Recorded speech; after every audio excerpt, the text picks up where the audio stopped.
আগের হেলমেট বাহিনী চলে গেছে, কিন্তু তাদের স্থান গ্রহণ করেছে পুলিশের সাথে নতুন একটা হেলমেট বাহিনী, যারা আমাদের নেতাকর্মীদের উপর হামলা করেছে। গাজীপুরের উপ পুলিশ কমিশনার এবং এই ফুবাইল থানার ওসি সহ ওনারা একটা সংবাদ সম্মেলন করেছে মধ্যরাতে। আপনারা হয়তো এখানে অনেক পত্রিকা এবং মিডিয়ায় এসেছে, জাতীয় দৈনিক ইত্তেফাক, জয় দিন সহ অনেক পত্রিকায়, প্রথম আলো সহ অনেক পত্রিকায় আমি দেখেছি মধ্যরাতে সংবাদ সম্মেলন হয়েছে। মধ্যরাতে সংবাদ সম্মেলন, এখানে যে একটা দুর্বিসন্ধি কাজ করেছে, মধ্যরাতে সংবাদ সম্মেলন করে তারা মব ভাইলেন্স যারা করেছে, যারা শহীদ রহিজউদ্দিনকে হত্যা করেছে, তাদেরকে বাঁচানোর জন্য যা যা বলার তাই বলেছে।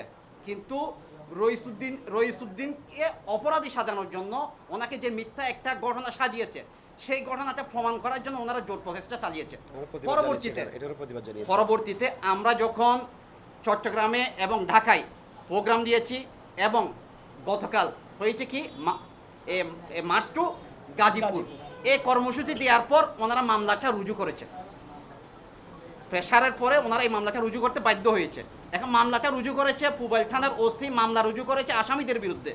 গতকাল যারা শহীদ রইসুদ্দিন হত্যার বিচারের দাবি করে যারা গাজীপুরে মিছিল করেছে, বিক্ষোভ করেছে, স্থানীয় 5 জন নেতাকর্মী গ্রেপ্তার হয়েছে। তন্মধ্যে বিভিন্ন তরিকতের ভাইরা আছে, যেমন জাকের পার্টি ছাত্র ফ্রন্টের একজন নেতা গ্রেপ্তার হয়েছে, সাংগঠনিক সম্পাদক গ্রেপ্তার হয়েছে। তারপর আরও দুইটা দরবারের কর্মী গ্রেপ্তার হয়েছে। আমাদের ছাত্র সেনারও একজন কর্মী গ্রেপ্তার হয়েছে। আমরা দেখতে পাচ্ছি ওনারা মামলাটা রুজু করতে বাধ্য হয়েছেন, কিন্তু সরকার এখানে আমরা বিভিন্ন মিডিয়ার মাধ্যমে শুনতে পেয়েছি স্বরাষ্ট্র মন্ত্রণালয় নাকি নির্দেশ দিয়েছে আসামিদের গ্রেপ্তার করতে। ওনারা উল্টো গ্রেপ্তার করতেছে, যারা শহীদ রইসুদ্দিনকে হত্যা করেছে তার বিচার যারা দাবি করছে তাদেরকে গ্রেপ্তার করছে, যারা হত্যা করেছে যাদের ভিডিও ফুটেজ আছে, অনেক জায়গায় তারা লাইভ করেছে, তাদের ছবি ভাইরাল, কিন্তু তাদেরকে গ্রেপ্তার করতেছে না। বাংলাদেশ ইসলামী ছাত্র সেনা বাংলাদেশের অহিংস ছাত্র রাজনীতির চর্চা করে। আমরা আহলে সুন্নাত ওয়াল জামাতের পতাকাবাহী, সুফিবাদী মতাদর্শে বিশ্বাসী। সুফিবাদীরা কারো উপর আঘাত করে না। আমাদের একমাত্র আদর্শ আছে, বাংসুরবিহীন করা হরতালের ইতিহাস আছে বাংলা ইসলামী ছাত্র সেনা। আমরা কারো উপর আঘাত করিনি। আর আমরা আমাদের নেতাকর্মীদেরকে নির্দেশ দিয়েছি, প্রত্যেক স্পটে লাইভ ভিডিও ছিল, লাইভ ছিল আমাদের, লাইভ ফুটেজ আপনারা দেখতে পারবেন। আমাদের নেতাকর্মীরা কারো উপর হামলা করেনি, কাউকে আঘাত করেনি। যারা তারা কারা এখন বলি, 24-এর গণ অভ্যুত্থানের পট পরিবর্তন হয়েছে, সেখানে এখন আগে যারা হেলমেট বাহিনী ছিল, সেই হেলমেট বাহিনীর পট পরিবর্তন হয়ে এখন নতুন একটা হেলমেট বাহিনী, নতুন লাঠিয়াল বাহিনী যুক্ত হয়েছে।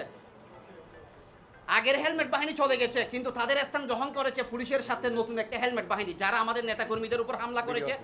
আমরা বিভিন্ন আপনারা দেখবেন তাদের ছবির সাথে মিলানো আছে, তারা কাদের নেতাকর্মী। যারা এখন ফেসবুকে ভাইরাল, আপনাদের যারা আপনারা বিভিন্ন মিডিয়া থেকে লাইভ করছেন, সেখানে লাইভের মধ্যে কমেন্ট করা হয়েছে কে কার কর্মী। আমরা নাম বলতেছি না, নাম বলতে হচ্ছে না, সবাই জানে বর্তমানে কারা মব জাস্টিস করতেছে। তারাই বর্তমানে আমাদের নেতাকর্মীদের উপর হামলা করেছে। এই লাঠিয়াল বাহিনীদেরকে আমরা চিহ্নিত করে, তাদের ছবি তো ভিডিও ফুটেজ স্পষ্ট আছে।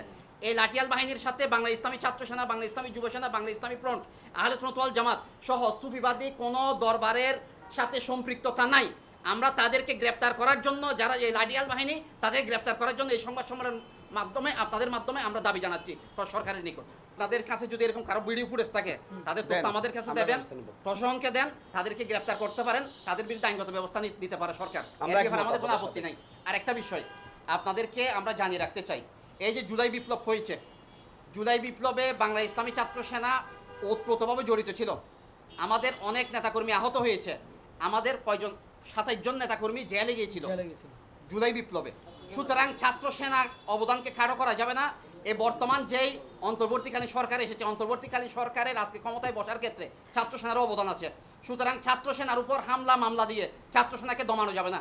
আমরা বলতে চাই, শহীদ রইসুদ্দিন, মাওলানা ইমাম রইসুদ্দিনকে যারা হত্যা করেছে, মব ভাইলেন্সের মাধ্যমে যারা দেশের মধ্যে অরাজক পরিস্থিতি সৃষ্টি করতে যাচ্ছে, আমি আহলে সুন্নাত ওয়াল জামাত, বাংলা ইসলামী ফ্রন্ট, বাংলা ইসলামী যুব সেনা, ছাত্র সেনা, ইসলামিক ফ্রন্ট বাংলাদেশ, ইসলামী ছাত্র সেনা সহ আমাদের যেসব দরবারের ভাইরা আমাদের সাথে আজকে একসাথে আন্দোলন করতেছে, প্রত্যেকের পক্ষ থেকে বলতে চাই, এই আন্দোলন শেষ হবে না যতক্ষণ পর্যন্ত ইমাম রইসুদ্দিন হত্যার বিচার হবে না, ততক্ষণ পর্যন্ত আমাদের আন্দোলন চলবে। আমাদের আগামীকাল কালো পতাকা মিছিল, এরপর আমাদের ধারাবাহিক কর্মসূচি আসবে। ইনশাল্লাহ আপনারা আমাদেরকে সহযোগিতা করবেন। আমাদের কাছে কোনো যদি আপনাদের কাছে মিডিয়ার সাথে যদি কারো সাথে দূরত্ব হয়, কেউ যদি আপনাদের সাথে যদি মিসবিহেভ করে, আপনারা সাথে সাথে আমাদেরকে জানাবেন, আমরা তাদের বিরুদ্ধে ব্যবস্থা নেব। আমাদের কর্মীদেরকে আমরা কঠোরভাবে নির্দেশ দিয়েছি মিডিয়া এবং পুলিশ প্রশাসনের সাথে সহযোগিতা করার জন্য।